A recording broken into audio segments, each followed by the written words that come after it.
Irmãos, boa noite.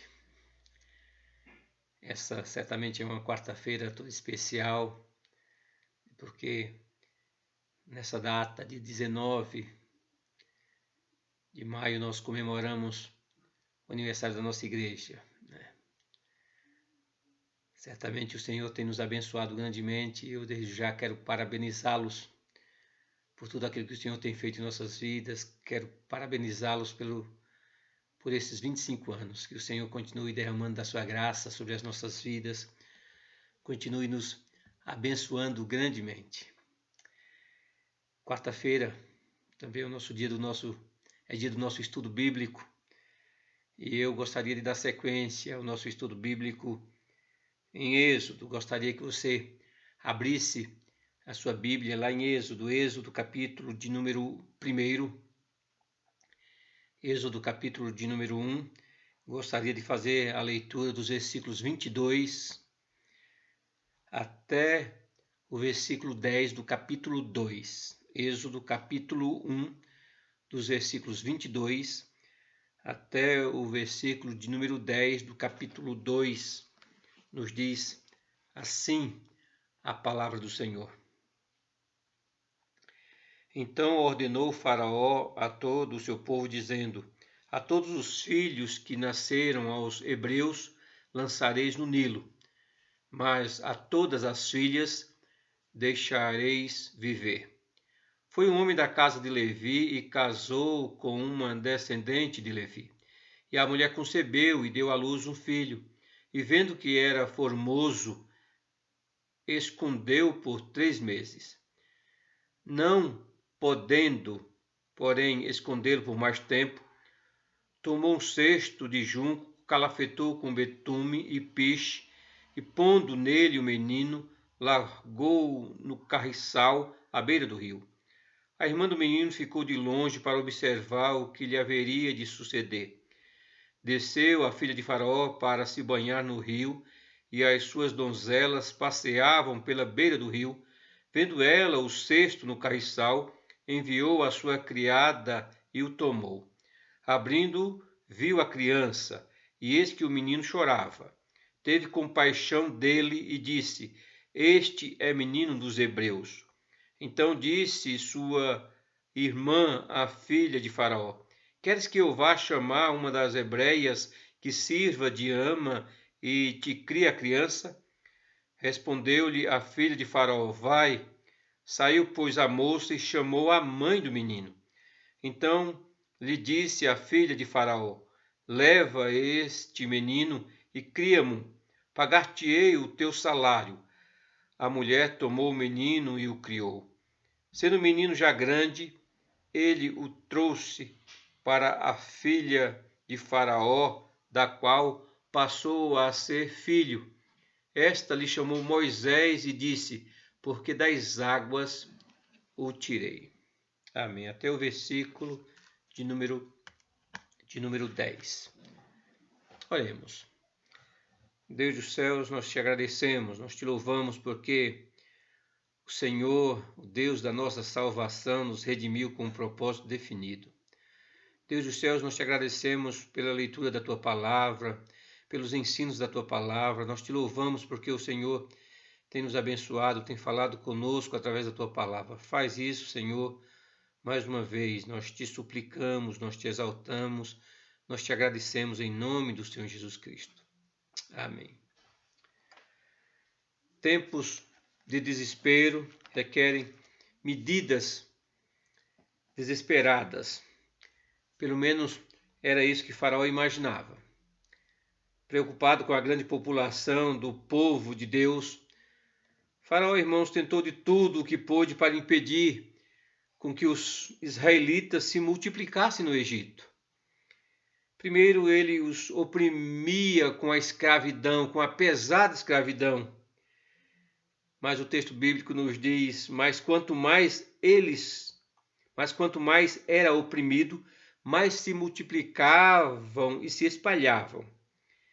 Em seguida, Faraó ordenou secretamente às parteiras que matassem todos os meninos hebreus.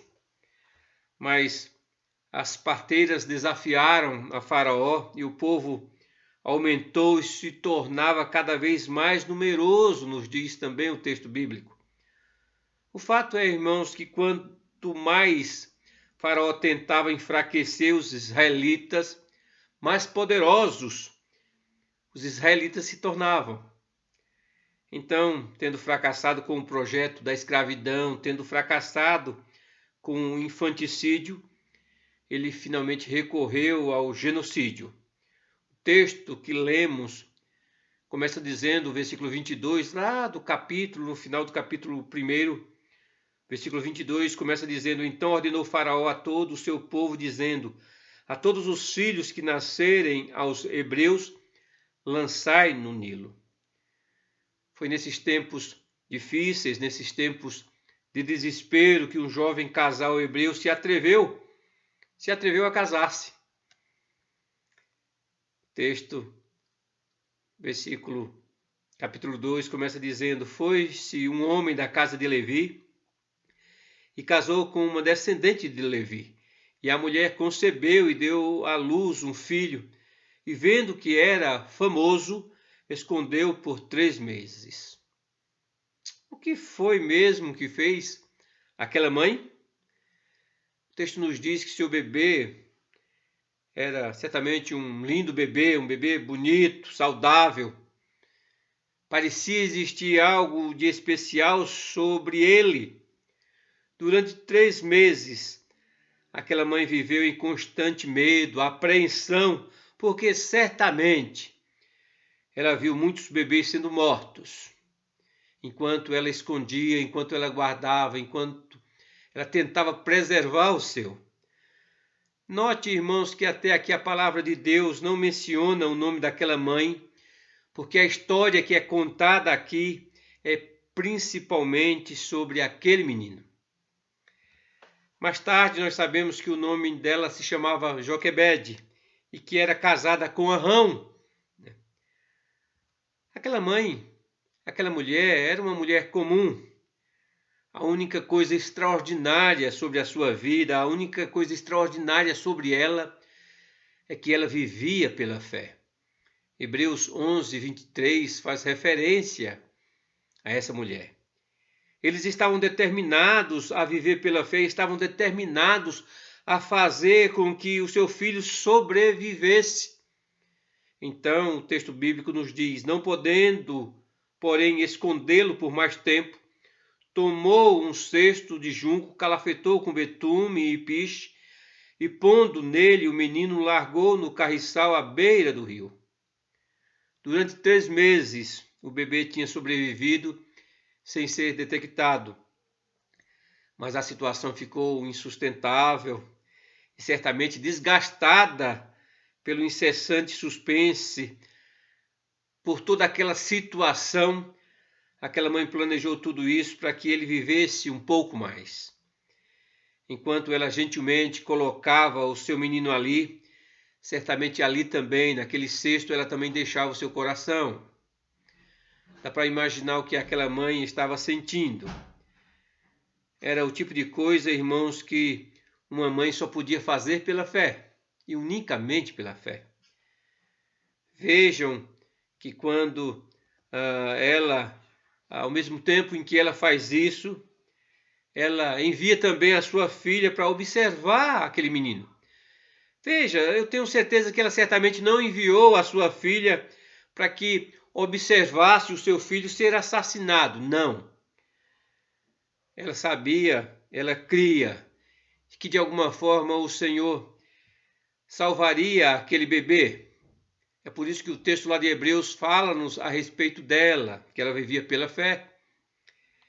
Ela colocou o seu menino ali e deixou que as águas o levassem, porque era plano de Deus, era propósito de Deus.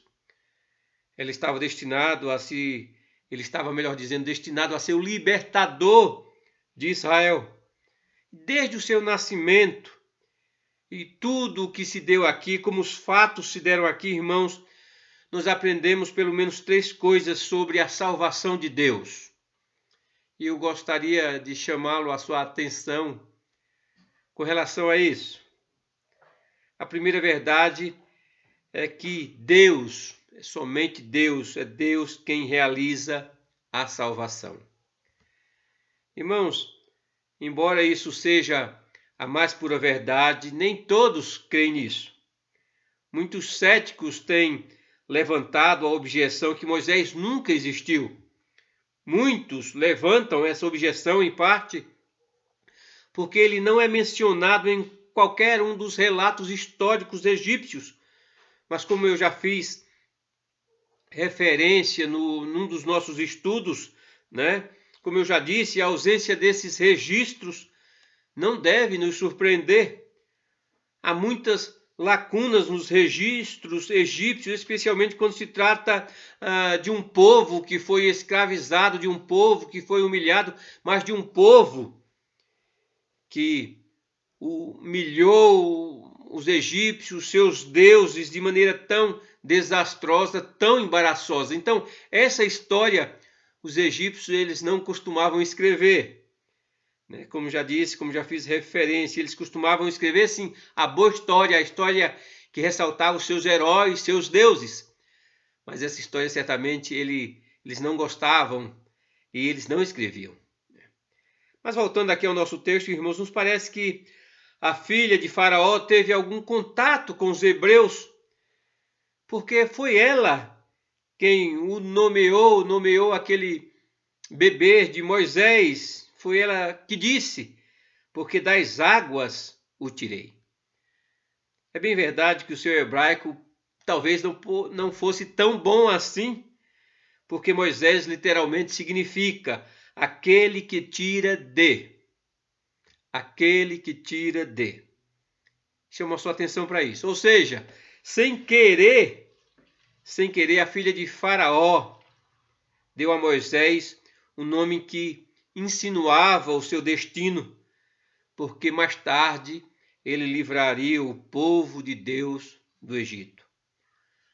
Alguns estudiosos dizem que não importa se Moisés alguma vez existiu ou não, mas que o livro do Êxodo, ou o livro de Êxodo, ainda é assim uma grande história, uma maravilhosa história, muitos têm dito.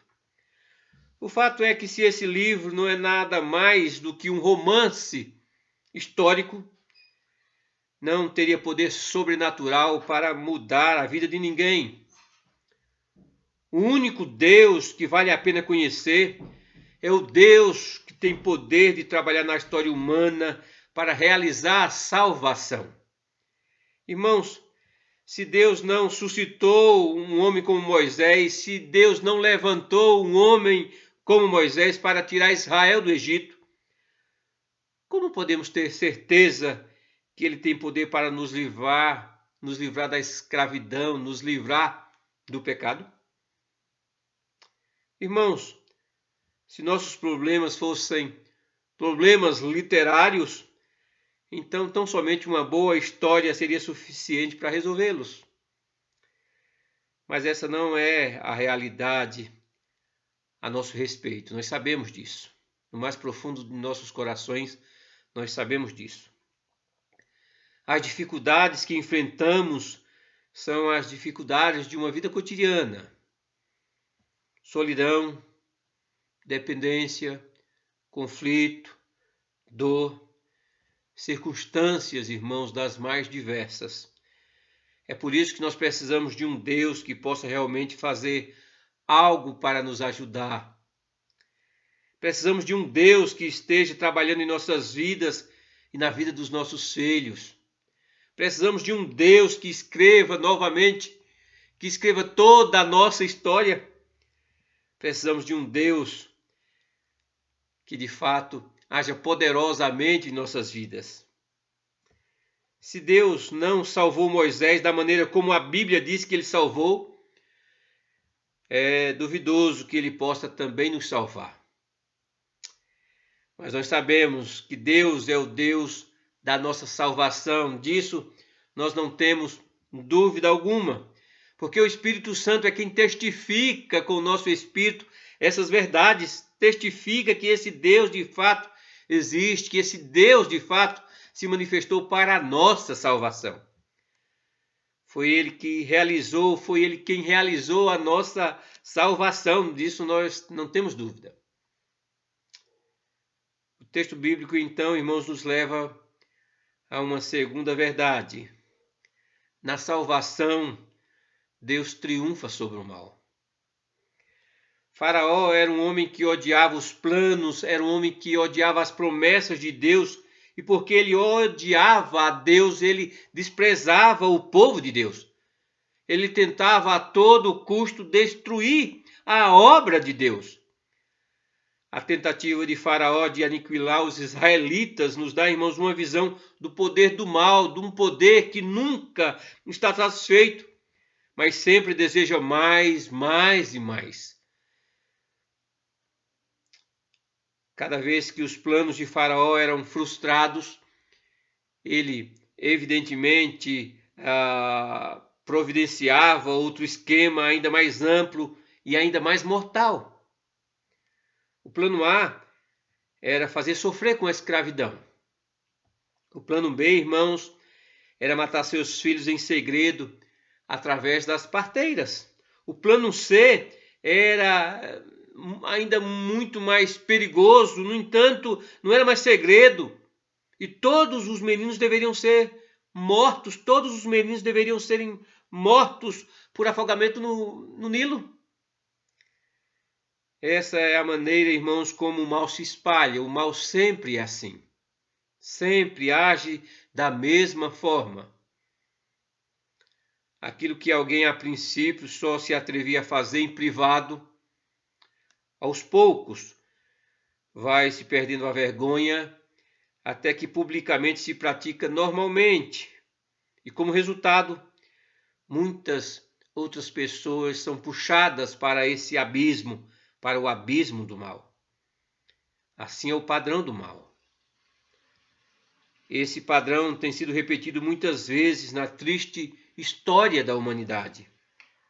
Aquilo que era proibido, hoje é aceito, e aquilo que é aceito hoje, amanhã virá como uma imposição.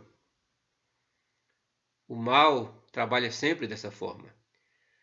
Não há muito tempo atrás, irmãos, a indignação moral com relação ao aborto era dirigida unicamente aos médicos que faziam tais coisas em segredo. Praticavam esses abortos em segredo. Então, essa prática foi tendo o aval, a abertura das leis, e então as clínicas da morte já foram legalizadas em muitos países. No início, a eutanásia era vista como alguma coisa absurda, alguma coisa impraticável. Agora, o chamado direito de morrer é propagado, é defendido, é aceito. É por isso, irmãos, que nós precisamos que Deus seja o nosso Salvador. Porque na salvação Deus nos livra do mal, porque na salvação Deus transforma o nosso caráter, porque na salvação o Senhor muda a nossa mente. É por isso que precisamos desse Deus. No momento mais sombrio do cativeiro de Israel, quando o mal parecia triunfar, naquele exato momento, Deus estava trabalhando na história para salvar seu povo. Constava, evidentemente, em seu plano que uma criança nascesse em segredo e depois fosse levada rio abaixo até o portão de Faraó. Em seu triunfo sobre o mal, Deus exibe o seu divino senso de humor nessa história aqui, no texto que nós lemos. Porque, irmãos, ironicamente, a criança que seria condenada à morte pelo decreto de Faraó, aquela criança iria se tornar o próprio instrumento de destruição de Faraó. Percebe? Irmãos, esse é o Deus soberano sobre todas as coisas. Muitos acham que o mundo é governado por duas forças iguais, o bem e o mal. Isso não é verdade. Como alguém já disse, até mesmo Satanás. O nosso Senhor é Senhor sobre Satanás. Satanás é servo do nosso Senhor, do nosso Deus. De maneira, irmãos, que mais tarde, quando refletiu sobre o triunfo de Deus sobre o mal, sobre Faraó, Moisés poderia muito bem ter citado o seu bisavô José, quando ele disse: vós, na verdade, intentaste o mal contra mim, porém Deus o tornou, melhor dizendo, em bem. O desejo do nosso inimigo é sempre esmagar-nos, sempre. Mas uma terceira verdade extremamente clara também no nosso texto é que a salvação pertence ao nosso Deus. Considere, irmãos, os fatos aqui e veja se não é verdade. Moisés é poupado de morrer afogado no Nilo, é tratado como filho pela própria filha daquele que condenava os descendentes hebreus à morte, e ainda mais que isso. É dado à única mulher que em todo o mundo mais desejava vê-lo com vida, a sua própria mãe, mas ainda mais que isso. Ela haveria de ganhar salário para criar o seu próprio filho. Deus estava zombando do inimigo. É inusitado tudo isso aqui ou não é? Certamente. Quem, senão Deus, poderia realizar tão grande salvação? Há impressões digitais desse Deus em toda a narrativa, em toda a história. Do início ao fim, a salvação pertence ao Senhor. Não tenha dúvida disso. Irmãos, uma coisa que aprendemos aqui é que a salvação é obra de Deus do princípio ao fim. O nascimento de Moisés era um lembrete do poder criador e sustentador de Deus. Nada em nossas vidas, nada que acontece ao nosso redor acontece por acaso, nada, absolutamente nada. Em um momento da história, podemos dizer que todo o plano de Deus em triunfar sobre o mal estava boiando pelo rio Nilo, num pequeno cesto de junco. Sua mãe o fez tão seguro quanto podia, mas finalmente foi Deus quem protegeu aquele menino, foi Deus que conduzia aquele menino. Acima de tudo, nós podemos ver aqui o claro propósito de Deus. Por mais assustadora que fosse aquela experiência para Moisés, que estava chorando quando o encontraram, o fato é que nunca ele esteve mais seguro do que quando esteve naquele cesto. Percebe, irmãos? Como Deus nos guia, como Deus nos guarda, como Deus age em nossas vidas, e Ele faz isso sempre para a sua glória. A Bíblia chama a nossa atenção para o trabalho salvífico de Deus, chamando aquele cesto de Tebha, que significa literalmente arca. Essa é uma dica de que Deus salvou Moisés da mesma maneira que ele salvou Noé. Esse é o nosso Deus soberano, poderoso sobre todas as coisas.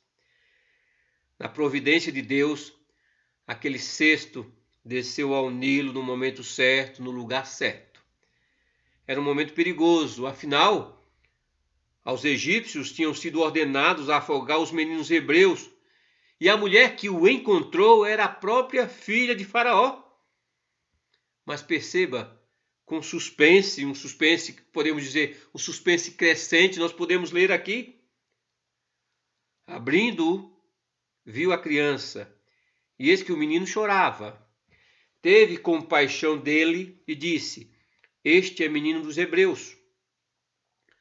No momento em que ela olhou para dentro daquele cesto, a sua curiosidade se transformou em compaixão. E num desafio direto contra as ordens do seu pai, ela decidiu adotar aquele menino como seu próprio filho. era a ação de Deus na vida da filha de Faraó. Mas o plano de Deus, evidentemente, irmãos, o plano soberano de Deus incluía outras pessoas.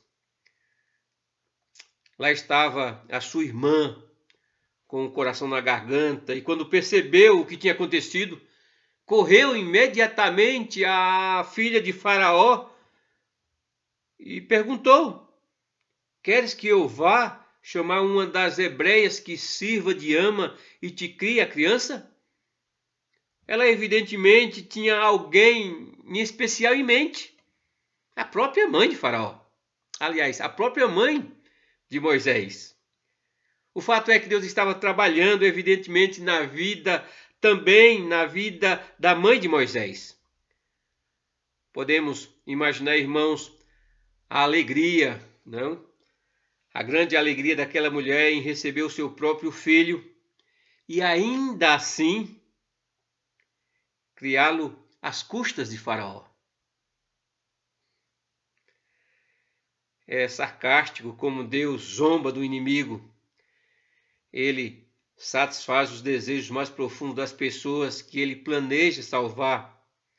Você crê nisso? Você acredita nisso? Nossas vidas está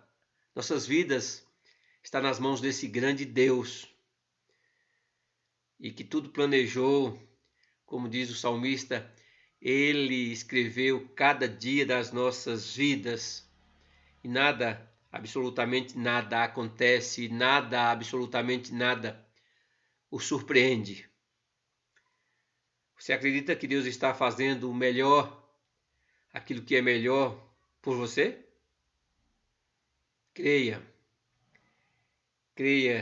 porque essa é a mais pura verdade. Miriam, a irmã de Moisés, fez soar como se estivesse fazendo um grande favor à filha de Faraó, mas tudo era plano de Deus. Moisés teve a oportunidade de receber a instrução espiritual da sua mãe.